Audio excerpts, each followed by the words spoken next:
आमच्या हक्काचं लेखन व माय मग कुणी नाही केलं भलं व माय अगं दिल्लीचं दालन फुलं व माय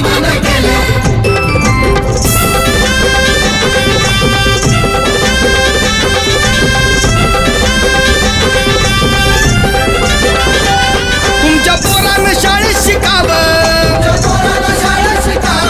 आशाला जारीला मुकावं असं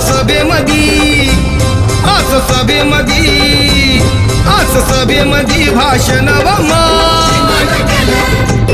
मग कुणी नाही केलं भलं